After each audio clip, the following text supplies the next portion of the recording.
হায় হায় হায় হায় রে, বরবাদের দর্শক চাপ সামাল দিতে না পেরে সিনেমা হল মালিক পালাইছে। কি ঘটনা ঘটতেছে এইসব? ভিতরে যে পরিমাণে সিট আছে ওই সিটগুলো তো অলরেডি ফিল আপ, সামনে যেগুলো দাঁড়িয়ে আছে এগুলো কিভাবে ভিতরে ঢুকবো তার জন্য চলছে লড়াই। এমতো অবস্থায় পুলিশ দিয়েও কোনোভাবে পরিস্থিতি কন্ট্রোল করা যাচ্ছে না। গতকালকে আপনাদেরকে জানিয়েছিলাম শেরপুরের সত্যবতী সিনেমা হলে পুলিশ মোতায়েন করা হয়েছে দর্শকদের চাপ সামাল দেওয়ার জন্য। ওইটা ছিল ভাই চতুর্থ দিনের ব্যাপার, আর আজকে পঞ্চম দিনে দেখেন বাইরে কি পরিমাণ দর্শক, ভিতরে তিল পরিমাণ জায়গা নাই। এমন অবস্থায় হল মালিকের পালানো ছাড়া আর কি কোনো উপায় আছে? চারিদিকে কথা একটাই ভাই, বরবাদ চাই, বরবাদ চাই। আরও একটি ইন্টারেস্টিং ঘটনা ঘটেছে ময়মনসিংহে ছায়াবাণী সিনেমা হল। নিশ্চয়ই আপনারা নাম শুনেছেন। ময়মনসিংহে যারা আছেন তারা জানেন, এছাড়া বাংলাদেশের সিনেমা প্রেমী দর্শক যারা আছেন আপনারাও নিশ্চয়ই কম বেশি ময়মনসিংহের দর্শকদের মোটামুটি খোঁজখবর রেখেছেন বা ছায়াবাণী সম্পর্কে জানেন। সো সেখানেও আজকে পুলিশ মোতায়েন করা হয়েছে এবং কোনোভাবেই দর্শকদের চাপ সামাল দেওয়া যাচ্ছে না।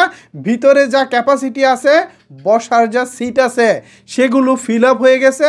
এক্সট্রা চেয়ার দেওয়ার পরেও এরপরেও ভাই দর্শকের চাপ, ভাই চাপ ভাই রে ভাই, আমার মাথায় ধরতেছে না। এই দর্শক কিভাবে হল মালিকরা সামাল দিব, তাও ঈদের পঞ্চম দিন এসে।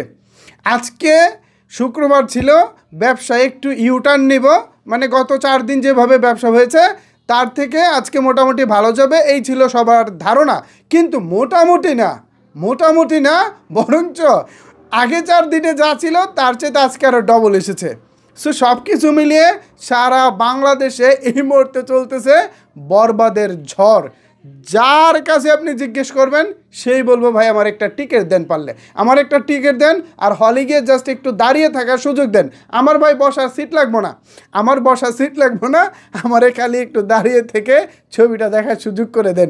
এই চলছে রে ভাই, পুরো মাথা নষ্ট। মেহেদী হাসান হৃদয় ভাই, আপনি কি বানাইলেন রে ভাই?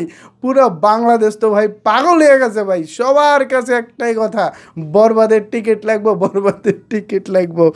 আমি তো শেরপুরের অবস্থা দেখে আমি ধন্যবাদ জানাই সাকিবিয়ান ভাই, জুয়েল ভাই আমাকে ভিডিওটা পাঠিয়েছেন এবং তিনি আমাকে জানিয়েছেন ভিতরে সিট নাই, খালি নেই, জাস্ট বাইরে এগুলো দাঁড়িয়ে আছে ভিতরে ঢোকার জন্য। অ্যান্ড হচ্ছে পুলিশ মোতায়েন আছে, হল মালিক দেশে আর পালানোর মতো অবস্থা।